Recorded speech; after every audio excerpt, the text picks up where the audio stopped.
Góðan daginn og verið velkomin á síðasta hrafnaþingi í vetur. Í dag komin til okkar góður gestur, hann heitir Stefán Arnórsson, prófessor emeritus. Hann hefur í meira en hálfa öld stundar rannsóknir á jarðhita og nýtingu hans og annarra auðlinda jarðar og á grundvelli þekkingar sinnar þá skrifaði hann bók sem heitir Íslenska bókmenntafélag, gaf út í tilefni af 75 ára afmæli Stefáns í desember og bókin ber heitið Jarðhiti og jarðarauðlindir og í erindinu sínu í dag þá ætlar Stefán að beina sjónum að 4 þáttum sem að fjalla í bókinni. Það þessi sem að koma fram þarna á glærunni, orkubúskapur veraldar, hnattrænar breytingar, eignarréttur yfir auðlindum og umhverfisáhrif af jarðhitanýtingu. Takk fyrir að koma til okkar og ég gef þér orðið. Þakka fyrir. Ég þakka fyrir mig og gaman að sjá svona marga. En ég ætla nú að byrja á hinu Íslenska bókmenntafélagi. Þeir komu á mig 10 bókum og svona möppu þar sem að menn geta skrifa nafn sitt og kennitölu og netfang, skuldbundi sig til þess að kaupa eintak af bókinni. Og hið Íslenska bókmenntafélag selur hana á eiginlega kostnaðarverði 4.000 krónur, ég veit ekki hvað hann kostar í búð eitthvað nálægt 6.000. Svoleiðis að þið vitið af þessu hér, en þó ég segi sjálf frá þá held ég sé þarna margan fróðleik að finna orkumál og umhverfismál og aðrar auðlindir jörðu sem aldrei talað ekki bara á Íslandi, heldur mjög víðum lönd. En það sem kannski alvarlegast af öllu og ástæðan fyrir því ég tók jarðarauðlindina með bakgrunnur minn og sá að það eru þessar auðlindir sem að ganga helst til þurrðar og munu breyta allri stöðu. Orkan gengur aldrei til þurrðar. Við höfum nóg sólarorku og við höfum meira sér tæknin í dag. Svoleiðis að á eftir þá, ef mann vilja það, þá fá þeir eintök af bókinni og skrifa nafn sitt og kennitölu og netfang og síðan fá þeir bara reikning í pósti. Og ég segi sjálf frá vel þess virði að blaði í bókinni, hún uppflettir í döðunarsræði en ekki til lesningar eins og þetta væri eftir Arnald eða einhvern slíkan. Nú ég ætla þá að byrja aðeins á erindi mínu. Þessi 4 atriði sem eru kynnt. Hvar færi ég myndirnar? Er það hér? Þetta bara hátalari? Þetta bara, já. Við vantar fjárstýringuna. Hún rétti mér hana þarna, þakka þér fyrir.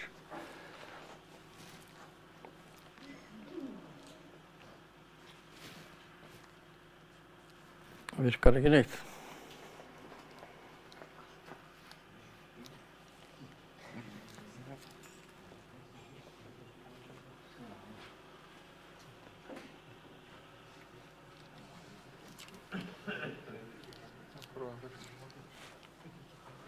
Ég ætla að tala fyrst svolítið orkubúskapinn.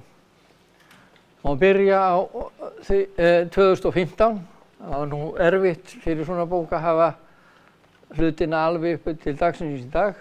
Fyrir aftur 50 ár til 65 og þá sjá menn hvaða orkulindir mannkinn notaði.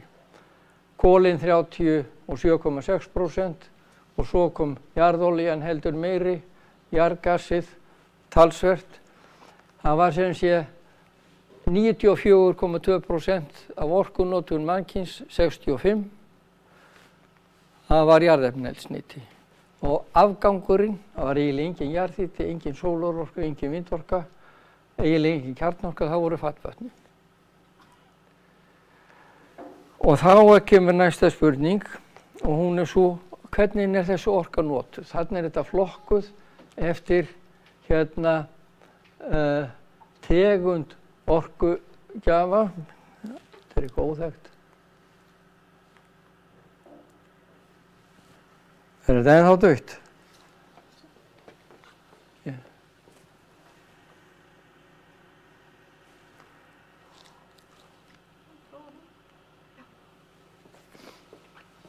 Við notum mest af vélar og það vita kannski allir. Það þess vegna sem að varð árangur, eins og maður sögði upp af innbyltingar, að láta vélar vinna verkin fyrir sig. En það annað sem það afgreining eins og álframleiðslan, 2%, en rafeindatæki, það að segja tölvutæknin öllu slíku komin upp í 8%. En svo það lýsing og húshitun, þannig þetta notað. Og þetta þá á heimsvísu, en hvernig hefur þá annars vegar orkunotkun allt saman, hvernig hefur það aukist í 50 ár? Það hefur aukist frá svona 4.000 megatonnum jafngildi í megatonn af olíu upp í 13. Það hefur rúmlega þrefaldast orkunotkun á síðustu 50 árum.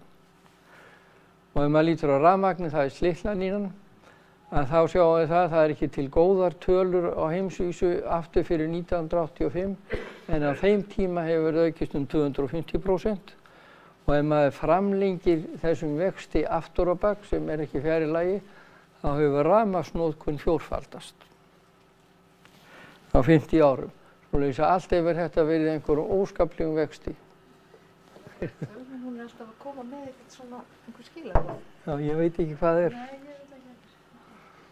Og voru bara að standa þarna eða hvað. Ég vil bara gera það. Hvernig hefur þetta aukist og þá tek ég jarðefnaeldsneytið og kjarnorkuna. Og að segja að kjarnorkan byrjaði svona miðjan 7. áratuginn og átti að vera framtíðar orkugjafinn. En frá 1995, það í kringum Tjernobyl-slysið í Úkraínu, þá hefur kjarnorkan stöðvast eiginlega. En jarðgas hefur aukist mjög mikið, 50 upp í 3000 jarðgas hefur aukist 6-falt. Kolin, þau hafa aukist minna nema hafa mikill kippur þarna í kringum aldamótin síðustu og það vöxtur í Kína og Indlandi.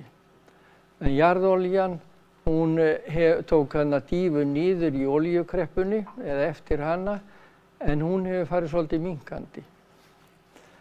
En öll þessi brennsla á jarðefnaeldsneyti hefur valdið því að koltvíoxíð, ein gróðurhúsalofttegundin, kannski svo mikilvægast að gera ráð fyrir, að hún hefur aukist gífurlega. Hún hefur aukist úr svona rúmlega 10.000 milljónum tonna af koltvíoxíði árinu í meira heldur en 30.000.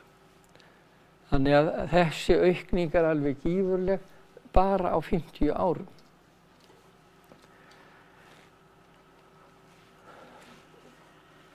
Það komið það sama á skjáinn. Ég veit ekki.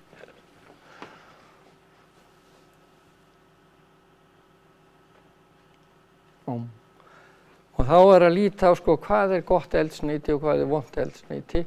Og hérna hef ég tekið sérstaklega jarðhitann og vatnsafl ásamt jarðefnaeldsneyti. Og það sem verst af þessu öllu þrennt, það gljákol sem algengust, það brúnkol og það svartolía. Og það verður vonandi að veruleika að svartolía verði bönnuð á skemmtiferðaskipum á norðurslóðum. Það engin ástæða til þess að leyfa slíkt. Það oft talað jarðgas sé vistvænt, það alls ekki rétt. En það koldíoxíð sem losnar þar samt miklu minna heldur en af öðrum gerðum eða af hinum ýmsu gerðum olíu, svona 60% og tæplega það. Þannig að hún miklu vistvænni og það sem Bandaríkjamenn hafa gert, það var snúið sér frá kolum að jarðgasi mjög mikið og að því leyti þeir ekki að leysa vandann en þeir að draga úr honum. Svo þetta mjög breytilegt fyrir jarðhitann eða lítið meningægir í Kenía og svo kemur Krafla á Svartsengi, Hellisheiði og Nesjavelli. Ég hef grunað það, ég reiknaði þetta ekki sjálfur, þetta sé vanreiknað fyrir Nesjavelli og Hellisheiði en ég var nú ekki að breyta tölunum. Það dálítið fyrir sólarorku og sömuleiðis vindorku og kjarnorku og vatnsafl og þá nefnilega allt tekið með, ekki bara að reisa stöðuna heldur að búa til stálið í það og þar fram undir götunum og þetta sérstaklega mikið nefnilega fyrir sólarorku eins og stundum umtalað. Samanber þessi kísil sem nú ekki kísil en frekar að kalla þetta bara silíkonver eins og út á Reykjanesi, að þá þarf alltaf þegar menn vinna málm úr einhverju efnasambandi sem ýmist með súrefni eða brennisteini, þá þurfa menn að afoxa málminn.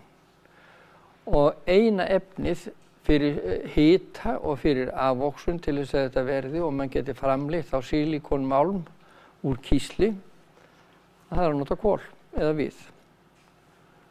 Og það kostar að þegar við þessa framleiðslu þá fer þetta út í loftið, en þetta miðað við svona grófa ágiskun á endingartíma á sólarrafhlöðum.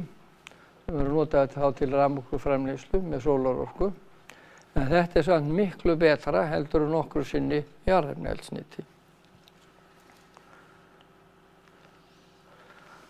Nú, þá ætla ég að koma aðeins með texta, en mann átti sig á smæð Íslands, frekar heldur en stærð eftir að segja, en á heimsvísu að þá uppsett rafafl allra raforkuvera komið yfir 6 milljónir megavatta.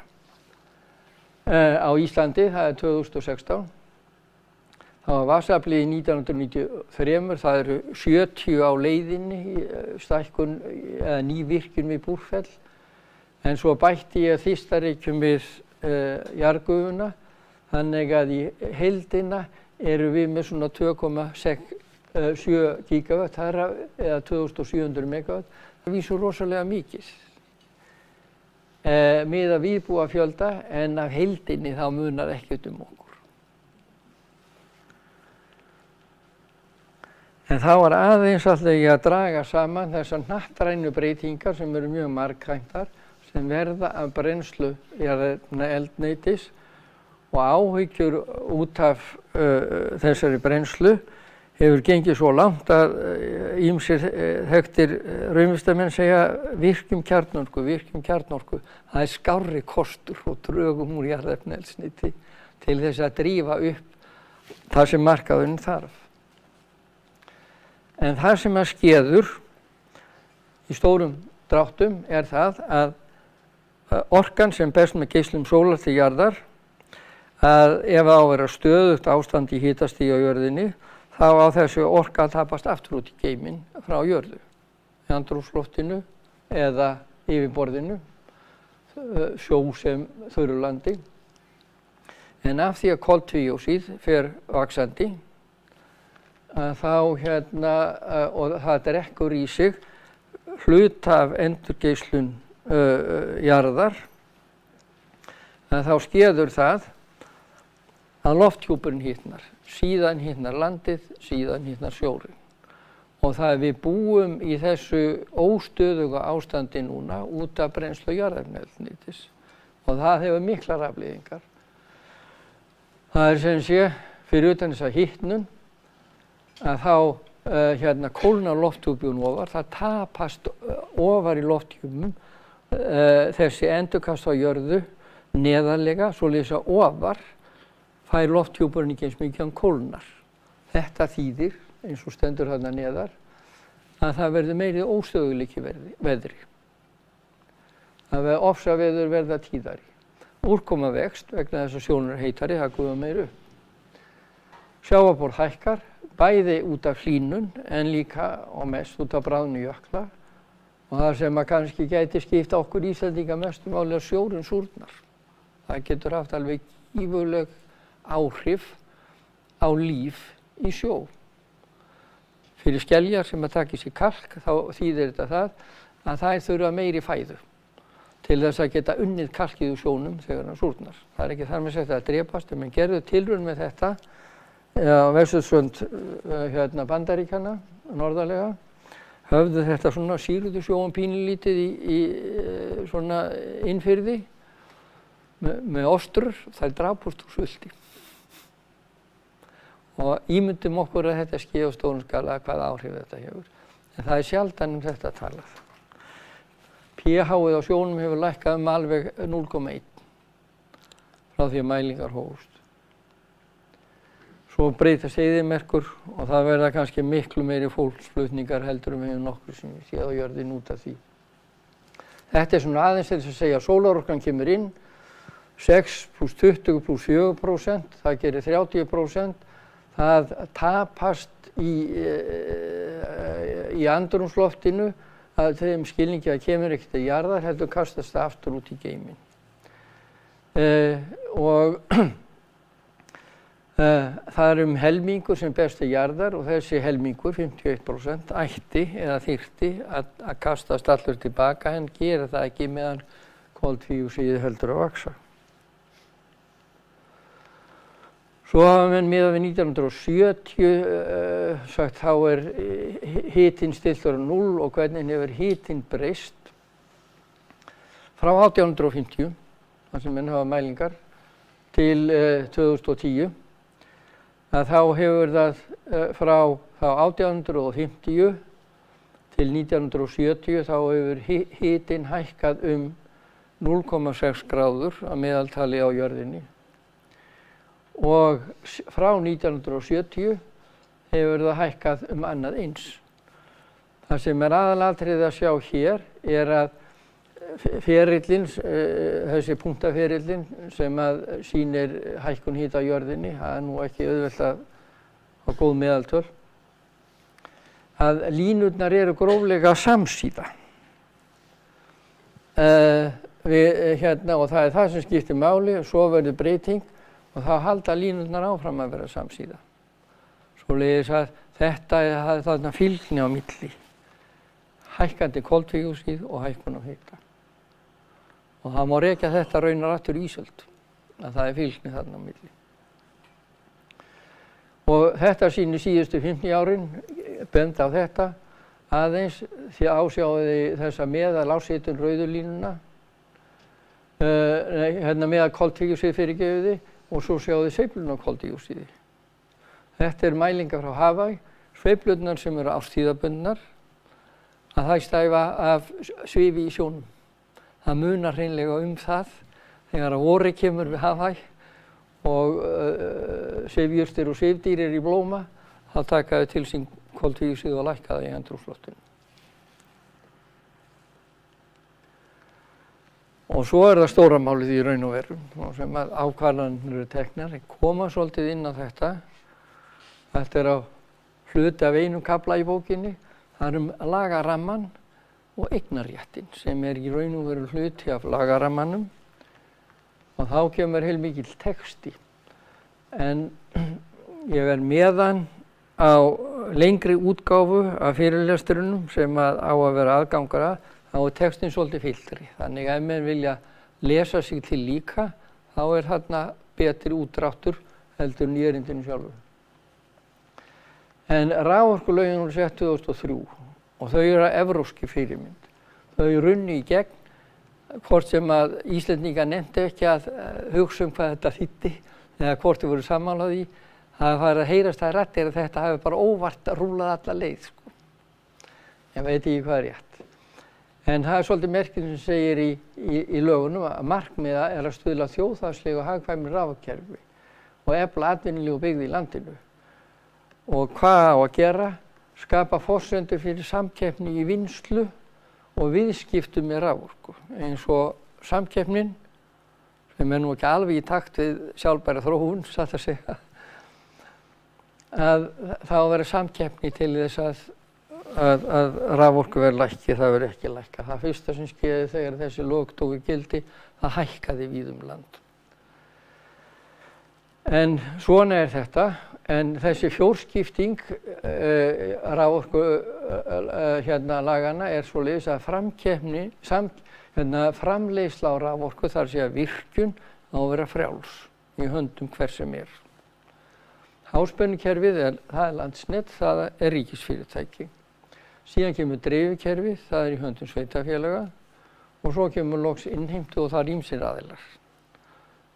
Sumpart orkufyrirtæki sem að framleiða líka og sumpart bara innheimtu aðilar. En ég hugsaði en ég endaði með því að láta þetta flakka þegar ég held þetta sé alveg rétt hjá mér. Þetta er algjört rugl, þetta er ótrúlegt rugl. Þetta er rakalaust þvæla nánast og ég ætla aðeins að færa rök fyrir því. Þannig að ríki Evrópusambandsins, þau nota að mestu leyti orkugjafa sem þau kaupa á markaði. Ef að vantar 1000 megavött af nýju raforkuveri, hvort sem það kolaorkuveri eða kjarnorkuveri í Þýskalandi, þá panta menn það bara, við viljum að það sé gangsett þennan dag og svo hækkar verðið eða lækkar eftir markaðnum í heiminum á jarðefnaeldsneytinu eða úrannu, kjarnorkunni sem er notað. En við erum ekkert með svona. Svo er annað sem er í þessu að Evrópusambandið vil gjarnan vera óháð Rússum. En þeir kaupa ennþá mjög mikið af jarðgasi frá Rússum sem fer langa leiðir inn í Síberíu, gegnum Úkraínu og til Evrópusambandslanda. Þar ekki leggur Evrópusambandið áherslu á að virkja vind og virka sólarorku og það er virkilega á fullri ferð þar.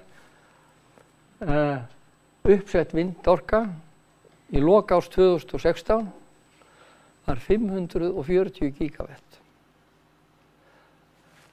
Sólarorkunni verða komið yfir 300, það er að segja 300.000 megavött og þetta hækkar 75 til 100 gigavött á ári. Þannig að við erum komin inn í sólarorkuna.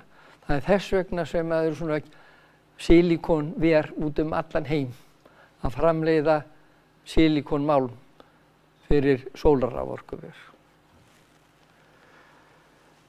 En orkumarkaðurinn eins og allir vita á Íslandi, hann byggir á vatnsafli, jarðhita og innfluttur olíu og það bil 20% af árlegri orkusölu fara til, við skulum segja bara heimila og smáfyrirtækja, hvort sem eru verslanir eða hvað þær eru, en 80% fer til stórnotenda í gegnum langtímasamninga.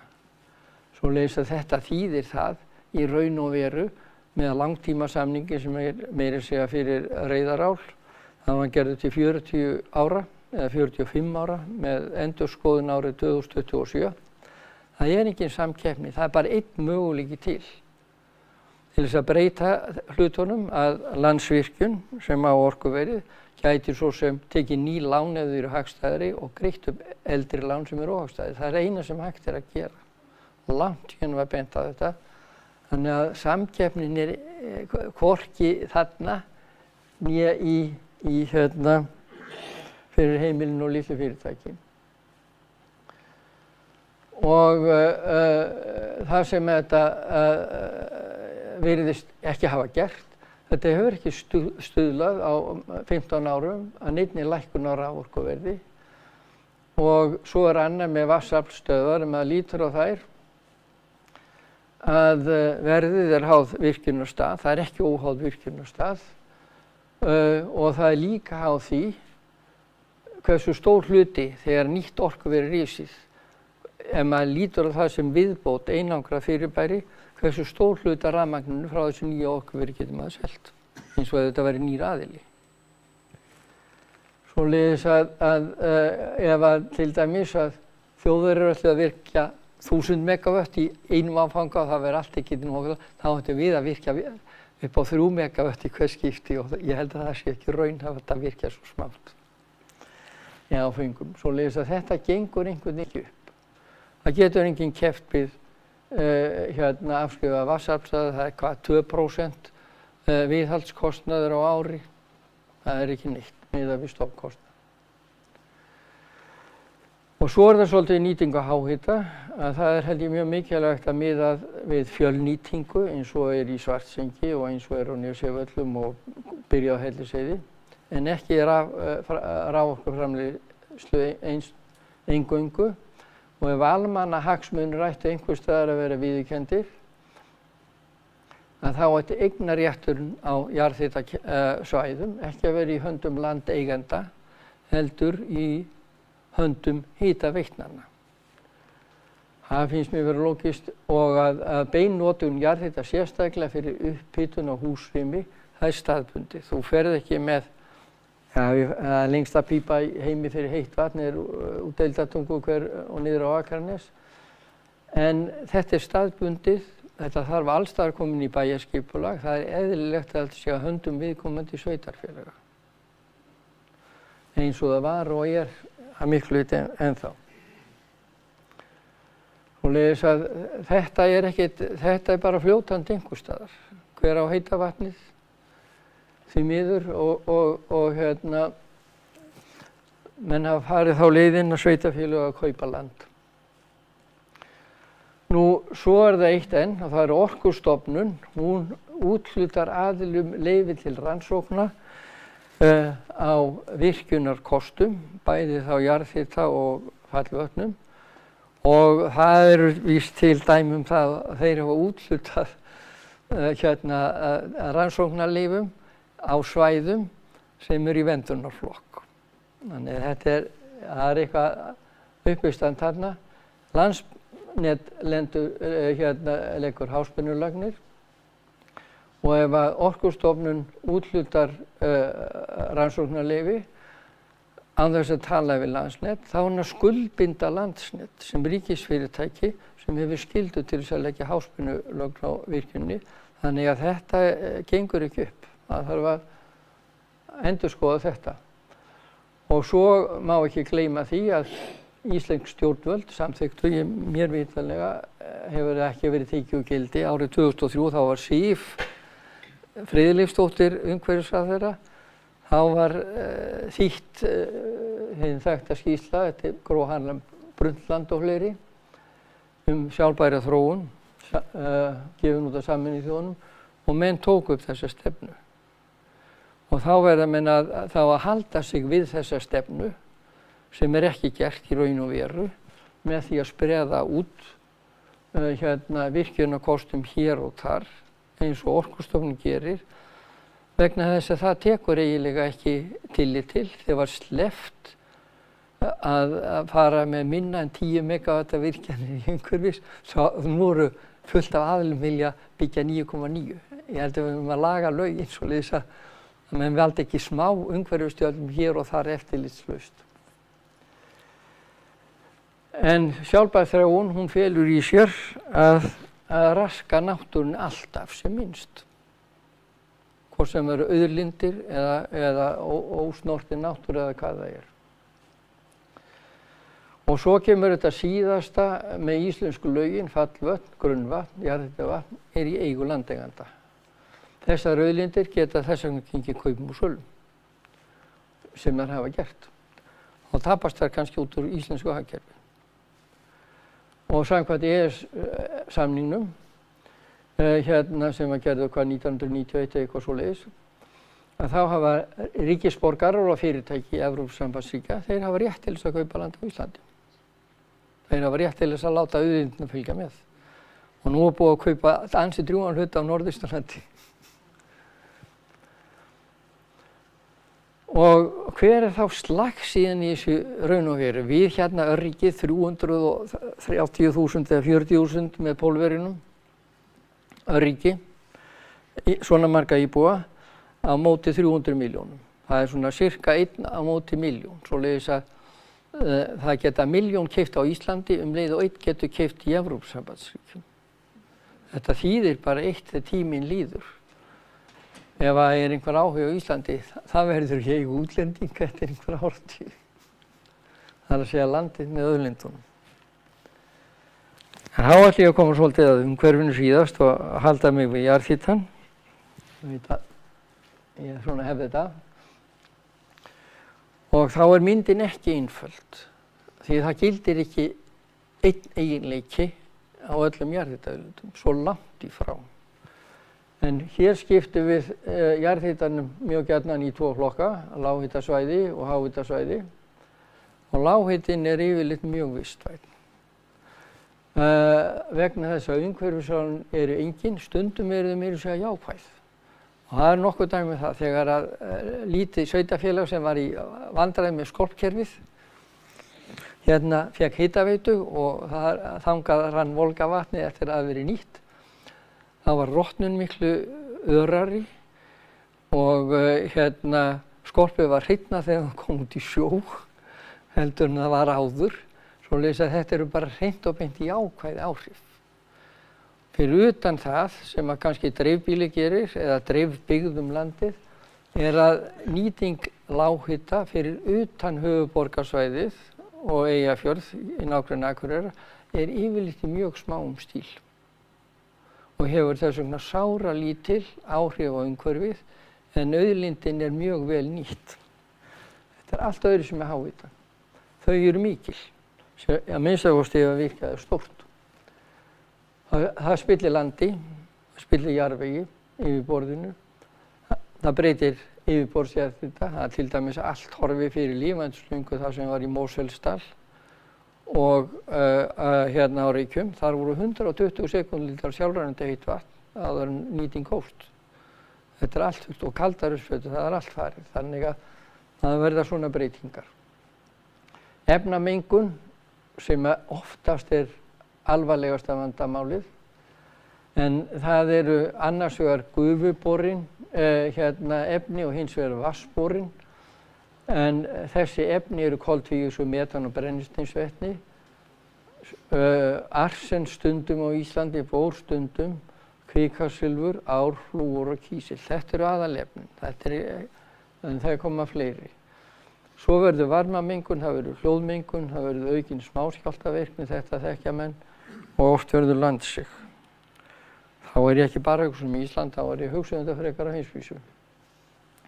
Ef við lítum á háhitasvæðin, þá þau í gosbeltunum, það sem mikið hraun eða lítið gróður og ef menn raskar hraunum, þó menn reyna að vanda sig, þá fer ekki hjá því menn breyta yfirborðinu mjög mikið.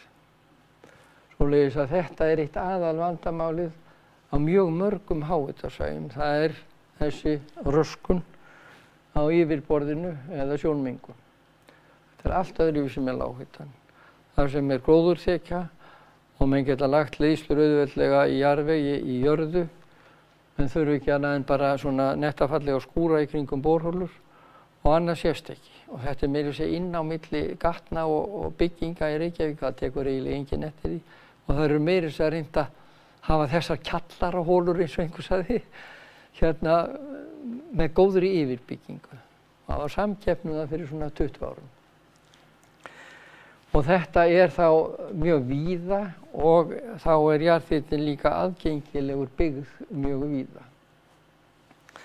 En það sem mikilvægt að hugsa til í sambandi við vinnslusvæðin að það það svæði það sem menn bora á. Og það ekki endilega allt jarðhitasvæði, stundum ef það lítið þá það eins og á Reykjanesi, þá það allt jarðhitasvæði og sömuleiðis í Svartsengi.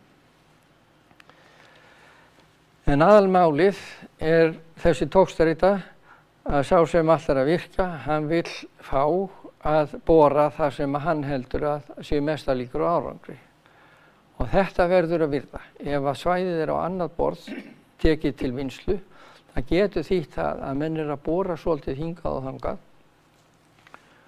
og finna svo góðan stað og þá bora menn og finna æðar á einhverju dýpu og þá fara menn að bora skáhólur, kannski út frá hólum sem hefur skilað. En sannleikurinn sá vinnslusvæði, það undirlagt af mannvirkjagerð og jarðraski hvar sem virkjað stórt á háhitasvæði. Það þýðir ekki eins og menn fór að segja að þetta engin umhverfisáhrif að þessu. Því miður þá það nefnilega mjög umfangsmikil og í vissum skilningi miklu meiri heldur en á vatnsafli. Það sem sé landsspjöll, það eru gufulagnir, það gufuútstreymi, það dýnur, það varmamengur, það þefur að brennisteinsvetni. En menn hafa reynt, eins og ég nefndi, nokkrar mótaðgerðir, aðalega skáboranir og förgun á affallsvatni og þéttivatni borholur. Skila afgangsvatninu aftur úr í jörðina þaðan sem það kom og menn hafa meira svo oft hreinsað úr gufu. Efni eins og brennisteinsvetni raunar hafa menn gert það og gekk tæknilega með bór en það var dýrt til þess að menn lögðu í það og eins með brennistein. Nei, kvikasilfur. En hvernig eitthvað að nýta jarðhita?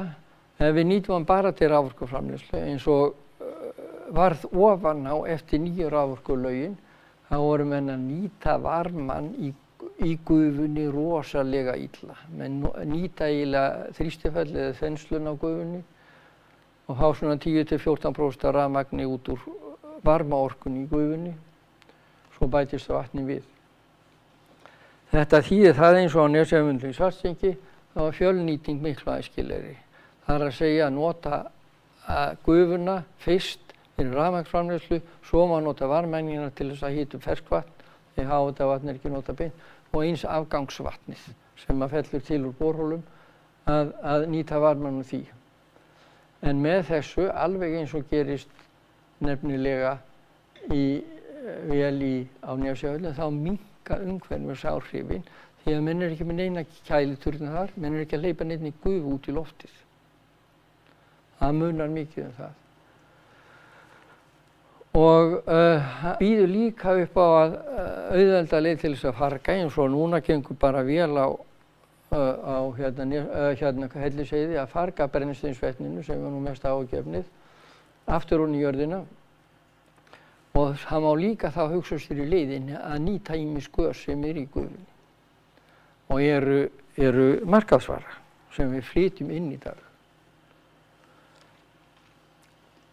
En svona er þetta pínulítið þá með eiturefnin, en nú alveg að nálgast endan.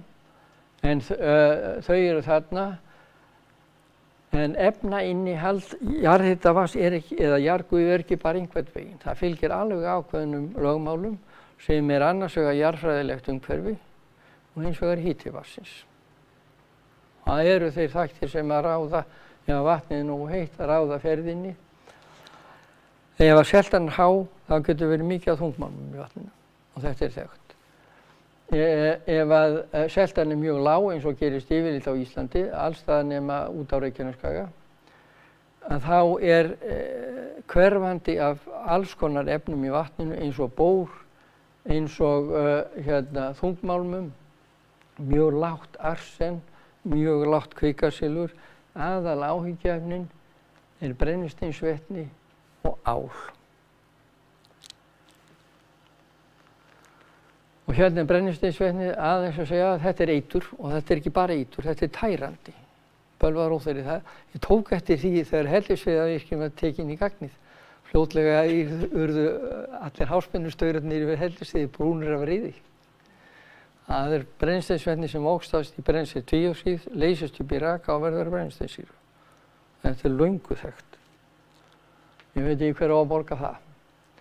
En það þarf mjög lítið til þess að menn finni lykt, svo vex þetta og það er ágætt að kunna á þetta, maður finnur fyrst lykt, svo verður sumum óglatt og á höfuðverk, aðrir finna meira fyrir ertingu í augum. Ef við finna fyrir ertingu í augum aðeins og skynja þetta, þá hefur maður bara að koma sér í burtu. Ef menn eru komnir upp eitthvað sem heitir 500 eða 1000, þá erum við bara nánast dauðir um leið. Svoleiðis að þetta er ekkert betra eitur heldur en blásýra. Það er í svipuðum klassa. Það eru til tugir aðferða til þess að farga brennisteinsvetni. Það má segja að þessi fyrsta, að hún leysir það en býr bara til nýtt vandamál. Það er að segja að brennistein, hreinan sem þarf að farga, og hann leysir svið á markaðnum, það er svo mikið framboð á honum. Það má oxa þetta með peróxíð, það er dýrt. Við byrjuðum á því að geysissvæðin í Kaliforníu hættu við það, af því að það var svo dýrt. Svo má brenna það, leysa það upp í vatni og senda það ofan í jörðina og það gæti gengið. Eða bara senda það beint ofan í jörðina. Sem er verið að reyna á Hellisheiði og það er bæði praktískt. Álið að það getur farið í leirskjallum, rakinn þar getur farið upp í 250 milligrömm í lítra. En það sem eru mörkin fyrir dýralíf í vötnum fyrir ál, það er kannski 0,05 og 0,1. Svoleiðis að þetta er mjög slæmt. En það sem að skeður með álið, sýnir hérna gögn frá Námafjalli, afrennsli vestan Námafjalls á volgu vatni, þar sem er Grjótagjá og Stóragjá og víðar volt vatn í borholum. Þá rauðu punktarnir þeir sýna það sem er í borholum og í lóninu við Námafjall, en svo sjáum við hvernig klórið minnkar í myndinni til hægri, það minnkar línulega. Það þýðir bara að þetta að þynnast út við kalt vatn, en leið og þynnist við kalt vatn, þá séum við álið þarna til myndinni vinstri allt komuðin í 0. Leið og blandast köldu vatni, pH lækkar, þá fellur það út. Það skeður bara í hvelli. Svoleiðis að ég hef ekki miklar áhyggjur af áli ef að menn ekki að setja súrt vatn út í lækið ár. Og svo þetta með brennisteinsvetnið, ég ætla bara að líta á þennan stubb sem hérna hægra megin frá 180 gráðum til 320 og horfa bara á Ísland rauðupunktana, þá sjáum við þeir liggja efst. Og þetta svoleiðis að ef að vatn með lága seltu, þá við hvert hitastig meira brennisteinsvetni í því. Það gera bara eiginlega efnajafnvægi við steindir. En það sem hærri selta, eins og ég ekki Kenía eða Grænukrossuna Filippseyjar, þá liggur þetta neðar. Þannig að förgun á brennisteinsvetni miklu dýrari hér heldur en víðast hvar erlendis. 10 sinnum meira fyrir sama hitastig. Og þetta var ástæðan fyrir því að menn fóru út í þetta að reyna að dæla svona í jörðina, og þó ég segi nú sjálfur frá, flestir búin að gleyma því, þá átti ég hugmyndina og átti langt samtal við mann hjá Orkuveitu Reykjavíkur að prófa þetta.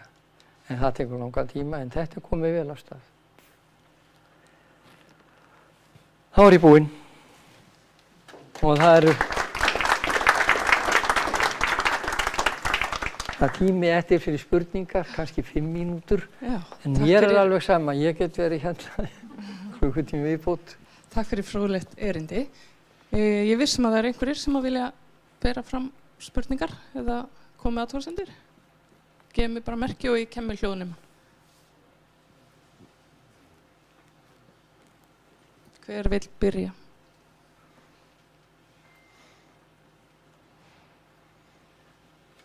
Hvað á að gera í stöðunni? Þakka þér fyrir, Stefán, fyrir fróðlegt og skemmtilegt erindi. Það nú búið að vera að fjalla það ansi lengi að flytja rafmagn frá Íslandi til Evrópu í gegnum sæstreng. Hefur einhverja skoðanir á þeirra? Já, ég segja satt í stjórn Landsvirkjunar þegar þetta kom upp síðast. Ég veit ekki hvort það verður af þessu. Og ég held að ef mér líta raunhæft á málin, eða reyna að sjá meira en eina hlið á orkumálunum á Íslandi, þá líklega ekki eftir að virka meira heldur en svona 1 eða 1,5 Kárahnjúkavirkjun. Þá erum við örugglega hætt. Og ef menn alltaf virka meira háhita, þá eru menn að svona fara að seilast inn í náttúruperlur eins og Torfajökul og Kerlingarfjöll. Og mörgum þykir nú Torfajökull sérstakur, en sérstakasta jarðhitasvæði sem ég hef séð í veröldinni er Kerlingarfjöll. Og ég held að það verði aldrei að raunveruleika. Þannig að við erum nánast búin að krukka í öll háhitasvæði sem verða tekin til virkjunar. Það er ekkert eftir. Og þá spyrir maður sem svo, eigum við að selja rafmagn og sæstreng, og hættan er þessi, af því við erum í EES, að þá verður útjöfnun á rafmagni sem þýðir hækkun fyrir íslenskt hagkerfi á raforku. Og það held ég að mönnum lítist ekki á. En kosturinn við sæstreng væri sá að loka álverum. Og menn verður bara að horfast í augu við það. Ef við ætlum að bjarga okkur fyrir horn með það sem við erum búin að skrifa upp af varðandi losun á gróðurhús eða koltvíoxíði, þá finnst mér að stefna allt í þá átt að það eina sem við getum gert er að loka álveri. Það er alveg eins með súrálið. eins og kísilinn. Við þurfum að búa til álmálm úr súrálinu. Það er gert með rafgreiningu en það þarf hita og við þurfum eitthvað til að afoxa álið í súrálinu og til þess er kolið í skautunum. Það brennur upp. Maður komast ekki, þetta eins með járn, kopar, sink, alveg sama hvað það menn þurfa alltaf kol. Það ekki nóg að hafa bara hitan, það þarf líka að hafa efnið sem oxast leið og málmurinn afoxast.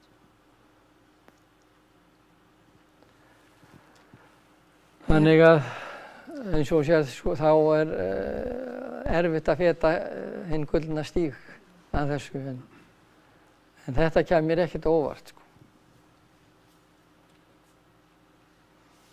Þakka fyrir fróðlegt erindi, Erla Bailey heiti ég. En varðandi jarðstrenginn, þú myndist á jarðhitasvæðin, en fari ekki fallvötnin í það líka og allir fossarnir? Nei, ég segi það sko. Hefur engar áhyggjur af því? Uppsett afl áætlað er 3500 megavött, en við erum búin með hér bil 2000 af því og það er ekki mikið eftir. En það sem að gæti munað og ég held að við erum að horfast í augu við það og það eru smá virkjanir víða og þá þyrftum við að hafa svona lög eins og mér hefur verið tjáð og það nýlega í Danmörku að þú getur haft virkjun sem búbót en þú verður eiga lögheimili og nýtja landið, annars mátt ekki eiga það. Og ef við erum að hugsa dreifbýli víða eða litlar byggðir, þá er víða hægt að virkja einhver megavött og menn eiga heima þar og slá grasið og svo framvegis eða að gera við bíla í sveitinni, þá getur það haft hitt sem búbót. Ég held að við erum að finna einhverja svona leið, en ekki að þetta gangi kaupum og sölum innan eiginlega markað sem 300 milljónir og það fer út fyrir hann því að ráðuneytið veitir nánast undantekningarlaust undanþágur. Og svo fara við bara þá leið, já þá bara býja til pappírsfyrirtæki í Svíþjóð og skráði það í Svíþjóð þó að allir nema einn komi frá Kanada eða eitthvað svoleiðis sko. Við fara bak við það sko. Ég sé engar hendur á lofti þannig að ég held við látum staðan numið. Ég þakka þér aftur kærlega fyrir, þakka ykkur fyrir komuna og þið vitið að bókinni hérna. Ef þið hafið áhuga, já, ef þið hafið áhuga þá er þetta víst möguleikinn að selja þetta. Þetta er síðasta hrafnaþingið í vetur, við sjáumst aftur í haust.